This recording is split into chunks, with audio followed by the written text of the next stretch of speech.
یہاں کے ڈالرز. میں بات کر رہا ہوں جو انہوں نے باہر کمائی کی تھی جو پاکستان آ سکتا ہے. تو میری پہلی چیز یہ کہ ہمارا جو آج پاکستان کا مستقبل ہے، فیوچر جس طرف ہم جا رہے ہیں، یہ لازم ہے کہ اگر ہم رول آف لا اس ملک میں نہیں اسٹیبلش کرتے، ہم کبھی بھی اس ملک کو اس دلدل سے نہیں نکال سکتے.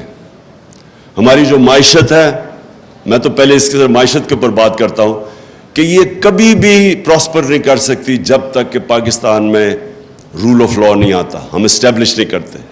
جو انویسٹر ہے اس کو اعتماد نہیں ہوتا ہماری کانٹریکٹ انفورسمنٹ کے اوپر. یہ نمبر 1 میری چیز ہے. نمبر 2، انسان کا جو پوٹینشیل ہے اس ملک میں وہ کبھی ریلیز نہیں ہوگا جب تک کہ انسان کو ہم پروٹیکشن نہ دیں، جب اس کے بنیادی حقوق کو ہم پروٹیکٹ نہ کریں.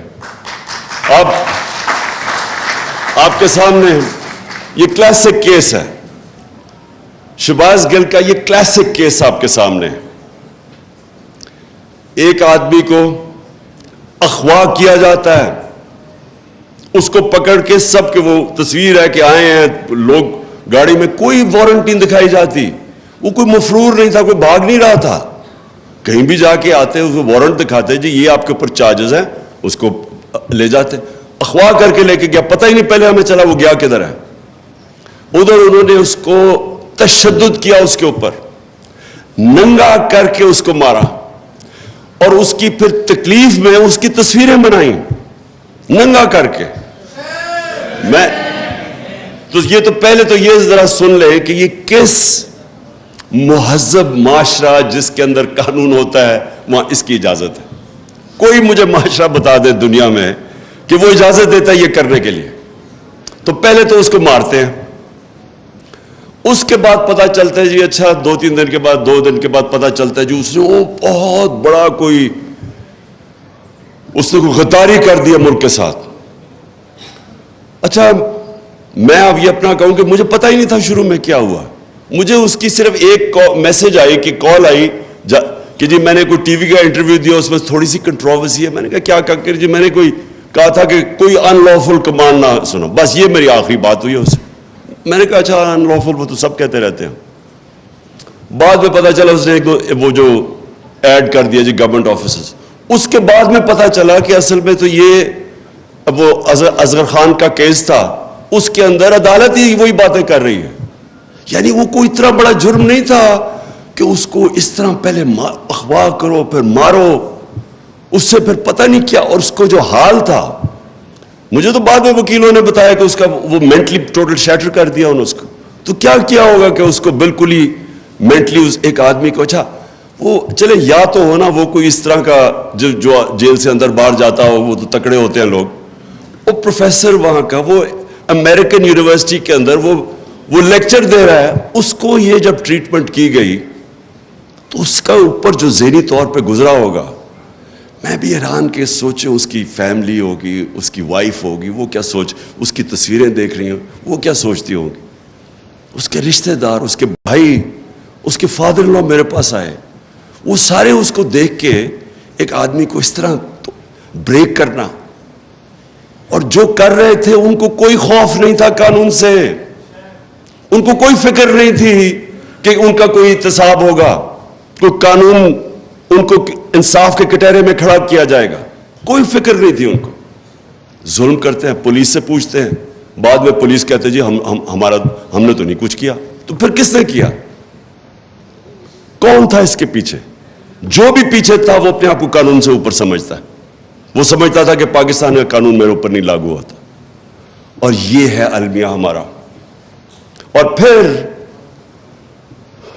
وہ خاتون میجسٹریٹ، وہ بڑا جی عمران خان کو دہشت گرد بنا دیا مجھے، کہ وہ نے اس کو کہہ دیا ہے کہ جب خاتون میجسٹریٹ کے پاس آیا، جب اس کو پتا تھا تشدد ہے، آج ثابت ہوا ہے کہ اس کے اوپر تشدد ہوا ہے، عدالت میں اس کی رپورٹ دی گئی ہے کہ اس کے اوپر تشدد ہوا ہے، اس نے پھر اس کو پولیس کے پاس ریمانڈ پہ بھیج دیا. یعنی کوئی چیک کرنا چاہیے. اور کیا ان کی کوئی اکاؤنٹیبلٹی نہیں ہے کہ ایک آدمی دیکھ رہے ہیں تصویریں اس کی، دیکھ رہے ہیں وہ پبلک میں بالکل مینٹلی بریک ہوا ہے، اس کو پھر پکڑ کے واپس بھیج دیا اسی پولیس کے پاس, اور چیک بھی نہیں کیا کہ اس کے اوپر تشدد ہوا یا نہیں. اور پھر یہ جو آئی جی اور ڈی آئی جی ہے, کون ذمہ دار ہے کہ ایک آدمی کو آپ نے غیر قانونی طور پہ اٹھا کے تشدد کیا؟ کدھر یہ اجازت دیتا ہے؟ اور اس کے اوپر اچھا میں کہہ رہا ہوں کہ قانونی کارروائی کریں گے, وہ کہتے جی دہشت گرد. سوچ لے کہ اچھا پہلے وہ غلط کام کر رہے ہیں, ان کے غلط کام کرنے کے لیے ہم کہہ رہے ہیں قانونی کارروائی کریں گے, اور وہ اوپر سے دہشت گردی کا پرچہ کروا دیتے ہیں میرے اوپر, اور جناب وارنٹ نکال دیتے ہیں. یہ ساری چیزیں کیا شو کرتا ہے کہ ہمارے ملک میں قانون کی حکمرانی نہیں, طاقت کی حکمرانی ہے. جو طاقتور ہے وہ قانون سے اوپر ہے, جو کمزور ہے اس کی حفاظت نہیں کرتا قانون. اس لیے یہ بڑا امپورٹنٹ ہے کہ ہم اپنے ملک میں جدوجہد کریں. یہ پاکستان کی فیوچر کی جنگ ہے.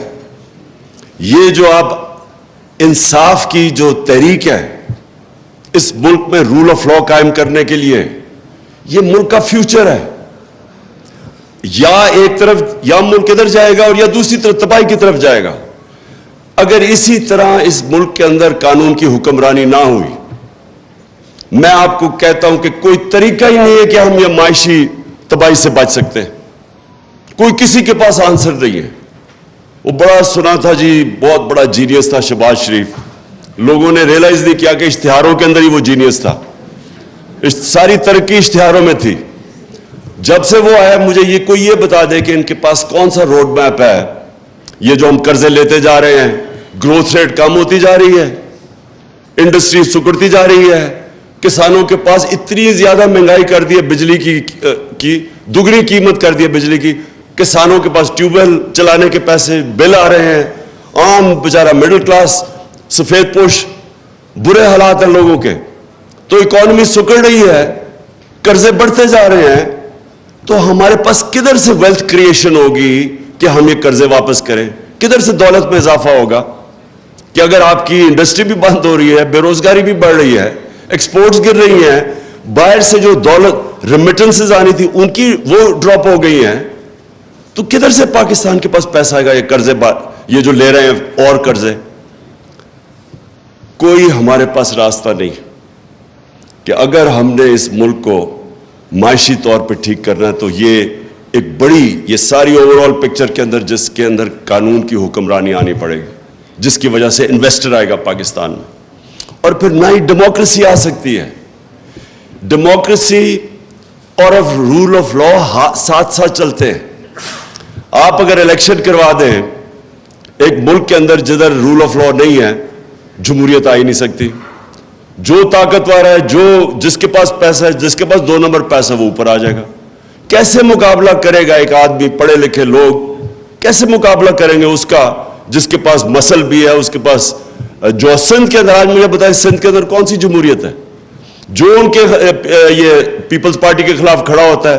15% لوکل گورنمنٹ میں لوگ کھڑے ہی نہیں ہوئے کیونکہ ان کے اوپر کیسز کر کے FIR کر کے ان کو ان اپوز جتا دیا 15% کو. باقیوں کے پاس جو الیکشن لڑنے جاتا ہے وہاں اس کے اوپر FIR کٹ جاتی ہے. میرے اوپر 16 FIR کاٹ دی ہے.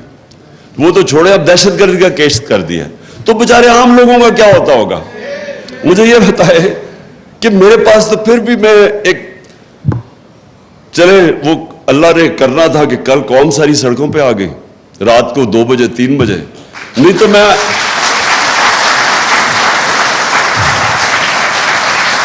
لیکن میں یہی سوچ رہا تھا کہ میں اگر عام ایک شہری پاکستانی ہوتا, میں شہباز گل ہوتا, تو ابھی تک انہوں نے مجھے اٹھا کے وہ جیل میں جا کے اسی طرح پھیٹا لگانا تھا جو اس بیچارے سے کیا. اور کس سے نہیں,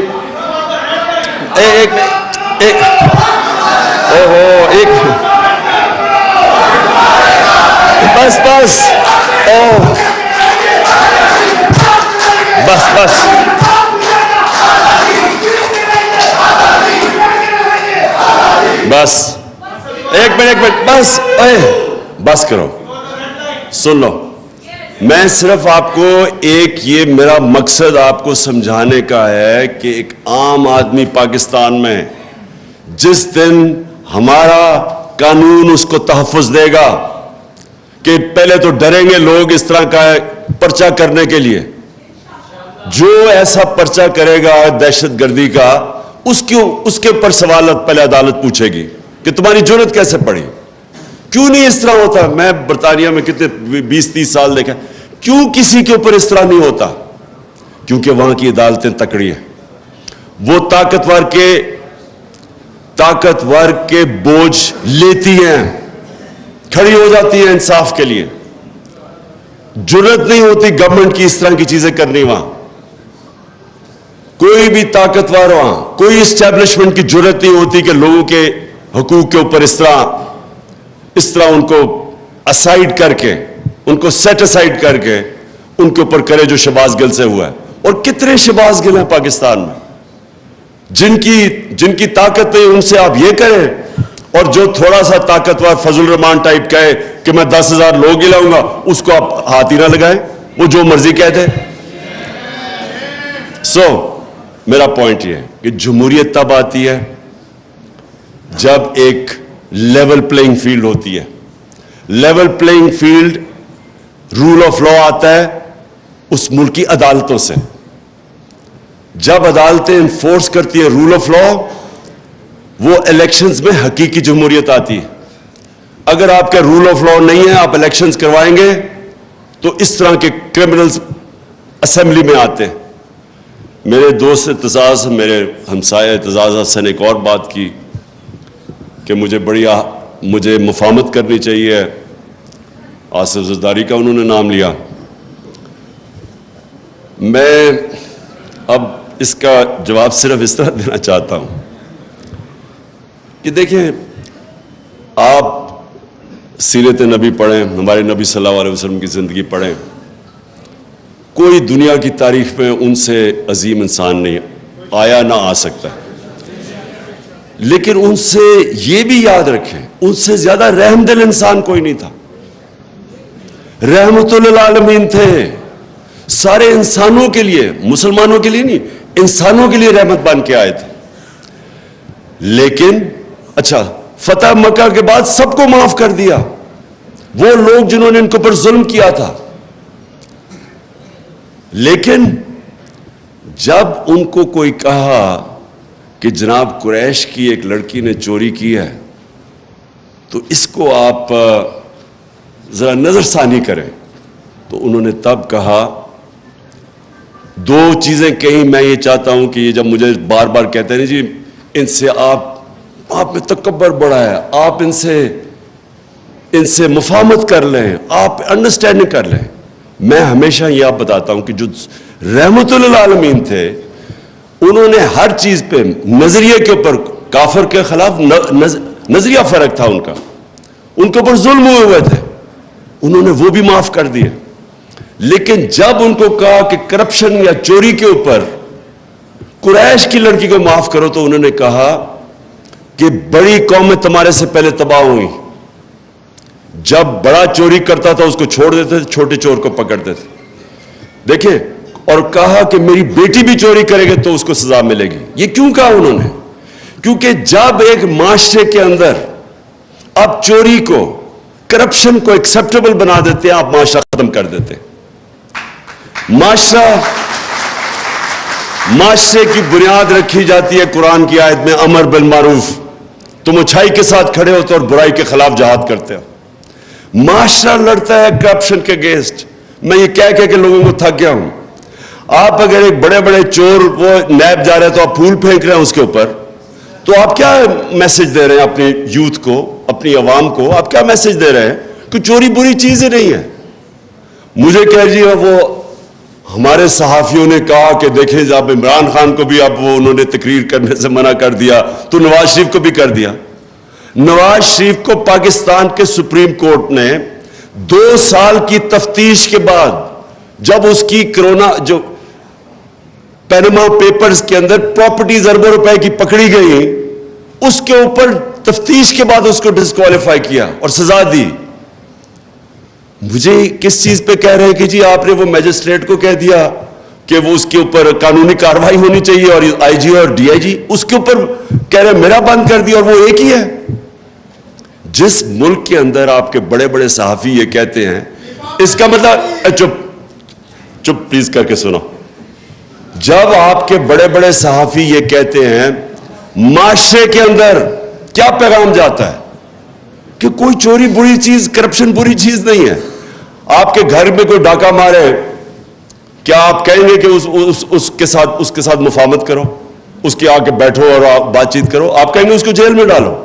تو کرپشن تو ملک کے اوپر ڈاکہ مارا جاتا ہے, تو آپ اس کو کہہ رہے ہیں کہ نہیں جی ان سے بیٹھ کے کرو. تو میں صرف اس چیز کے اوپر, کیونکہ میں زیادہ تر تو اپنے ہمسایہ اعتزاز حسن سے سب چیز سے اگری کرتا ہوں, لیکن ادھر میرے دو دین کے اوپر تو خیر ہمارا مختلف ویوز ہیں, لیکن اس کے اوپر کہ آپ ہر کسی سے کمپرومائز, پالیٹکس ہوتی ہے آرٹ آف کمپرومائز, لیکن جس وقت آپ کرپشن سے کمپرومائز کرتے ہیں, جنرل مشرف نے یہ جو بالکل سلمان راجہ ٹھیک کہہ رہا ہے, وہ جو این آر او دیا تھا, کبھی کسی نے ایسٹیمیٹ کیا ہے کہ اس کا اس ملک کو کتنا بڑا نقصان ہوا, کہ کس طرح کرپشن کے دروازے کھلے, کتنا ملک پیچھے گیا.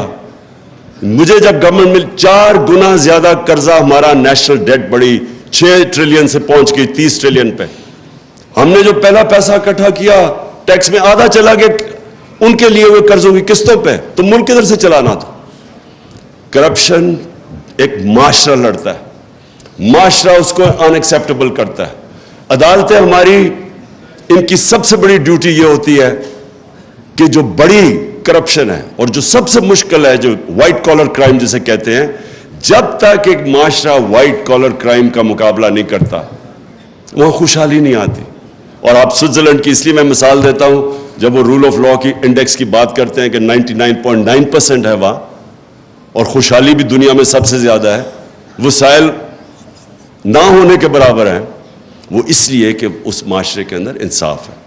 میں آخر میں اپنی بات ختم کرتا ہوں, کہتے ہیں کہ جو سب سے بڑی رکاوٹ ہے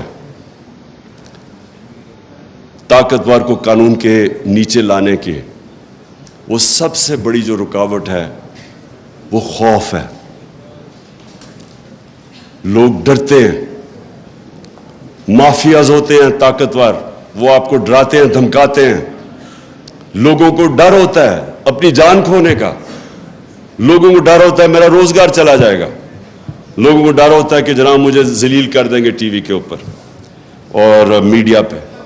میری آخری پوائنٹ یہ ہے کہ جس وقت ایک قوم یہ جو خوف کا بت ہے یہ توڑ دیتی ہے اور وہ کھڑی ہو جاتی ہے, جب وہ اپنے آپ کو آزاد کر لیتی ہے اس خوف سے, تو پھر عدلیہ بھی اس قوم کے سامنے انشور کرتی ہے کہ جسٹس ہو, کیونکہ جو ڈر ہوگا قوم کھڑی ہو جائے گی. جو بڑی اچھی بات کی سلمان نے یہ بھی کہ جب مارشل لا لگے تو لوگ سڑکوں پہ نکلے ہی نہیں, بھائی آرام سے چپ, لوگوں نے ایکسیپٹ کر لیا کسی نے قانون توڑا. لیکن میں یہ سمجھتا ہوں کہ ہمارا ملک, یہ بہت بڑا اللہ نے کرم کیا ہمارے ملک پہ کہ ہمارے لوگوں کو بیدار کر دیا ہے, شعور آ گیا ہمارے لوگوں میں, چینج ہو گیا ہے. کبھی میں نے پاکستانی قوم کے اندر اس طرح کی بیداری نہیں دیکھی, اور مجھے جو سب سے زیادہ اس وقت ایک میرے دل میں خوشی یہ ہے کہ ہر چیز, یہ جو بری چیزیں ہو رہی ہیں یہ میڈیا کے اوپر, یہ سوشل میڈیا کے, ان کے لوگوں کو دبا رہے ہیں, ٹیلی فون جا رہے ہیں, کوئی تو لکھتا ہے کہ ہم تمہیں یہ کر دیں گے, ان نون نمبر سے ٹیلی فون جا رہے ہیں, ہم ایجنسی سے کال کر رہے ہیں, آپ نے یہ نہیں کہنا وہ نہیں کہنا, لوگوں کو ڈرا رہے ہیں, دھمکا رہے ہیں, سپریس کر رہے ہیں. لیکن جو مجھے اور میڈیا کو, ARY کو بند کیا, وہ بول کی اس دن میری تقریر اس کو لائیو ختم کر دیا. میڈیا کو کالز جاتی ہے کہ آپ نے نہیں دکھانا یہ تحریک انصاف اور عمران خان کو. لیکن اس ساری چیزوں میں جو سب سے خوشائن چیز ہے ہمارے ملک میں کہ ہمارے لوگ وہ ادھر پہنچ گئے کہ میں اب پورا, مجھے میرا ایمان ہے کہ یہ جو شعور کا, میں یہ ورڈ یوز کرتا ہوں شعور کا, اور یہ جو بیداری کا جو جن ہے جو بوتل سے نکل چکا ہے, جو مرضی اب کوئی کر لے, یہ اب بوتل میں واپس جانے نہیں لگا. یہ یہ جو میرا ایمان ہے کہ یہ اب ملک کو انشاءاللہ حقیقی آزادی کی طرف لے کے جائے گا. شکریہ.